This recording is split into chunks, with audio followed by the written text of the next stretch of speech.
حرم مکی شریف میں حضرت عمر رضی اللہ تعالیٰ عنہ کے زمانے سے آج تک مسلسل 20 رکعت معمول چلا آ رہا ہے۔ 20 رکعت کا کسی بھی دور میں 20 سے کم یا زیادہ تراویح باجماعت پڑھنا تاریخی طور پر ثابت نہیں، اسی لیے آج کل بھی حرم مکی شریف میں 20 تراویح ہی پڑھی جاتی ہے۔ اور اسی طرح 1400 سالہ تاریخ کے جائزے سے معلوم ہوتا ہے کہ اہل مدینہ بھی 20 تراویح پڑھتے تھے۔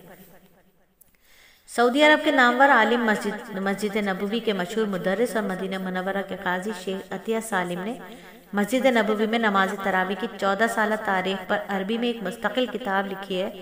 اس پوری تحقیق کے بعد شیخ عطیہ سالم لکھتے ہیں کہ اس تفصیلی تجزیے کے بعد یہ پوچھنا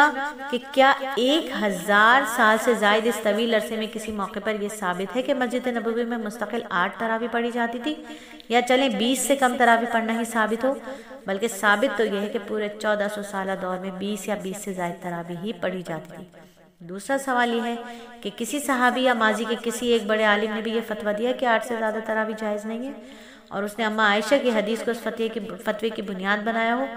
الغرض پورے 1400 سالہ تاریخ میں ایک قابل ذکر شخص بھی ایسا نہیں ملتا جس نے یہ فتویٰ دیا ہو کہ 8 سے زائد تراویح جائز نہیں، اور نہ ہی ثابت ہوا کہ مسجد نبوی میں باجماعت صرف 8 تراویح ادا کی گئی ہو۔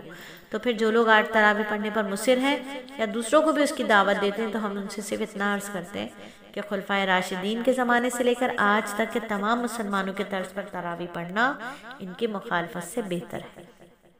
خصوصاً اس شخص کے لیے جو مسجد میں باجماعت تراویح پڑھے۔ شیخ الحدیث حضرت مولانا فیض احمد رقم طراز ہیں، آن حضرت صلی اللہ علیہ وآلہ وسلم کے عہد مبارک میں نزول وحی کا سلسلہ جاری تھا۔ تراویح کی جماعت پر مداومت کرنے سے اس کے فرض ہو جانے کا اندیشہ تھا۔ آپ صلی اللہ علیہ وآلہ وسلم نے صحابہ کرام رضی اللہ تعالیٰ عنہم اجمعین کے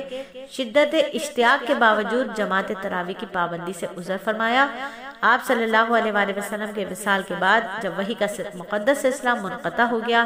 فرضیت کا اندیشہ باقی نہ رہا، تو حضرت عمر رضی اللہ تعالیٰ عنہ نے، جن کا علم نبوت کا تتمہ ہے، دلیل بخاری،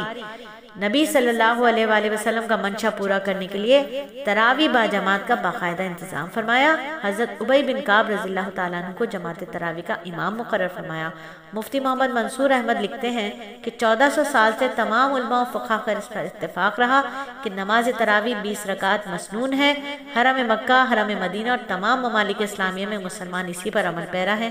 بعض روایات جن میں رمضان مبارک کی 11 رکعتوں کا ذکر ہے، اس کا تعلق نماز تہجد یا قیام اللیل سے ہے، تراویح نماز سے نہیں۔ جناب نبی پاک صلی اللہ علیہ وآلہ وسلم نے امت کو اپنی اور اپنے خلفائے راشدین رضی اللہ تعالیٰ عنہم کی سنت کو مضبوطی سے پکڑنے کا حکم دیا ہے، اس لیے تراویح کی 20 رکعت کو مسنون سمجھتے ہوئے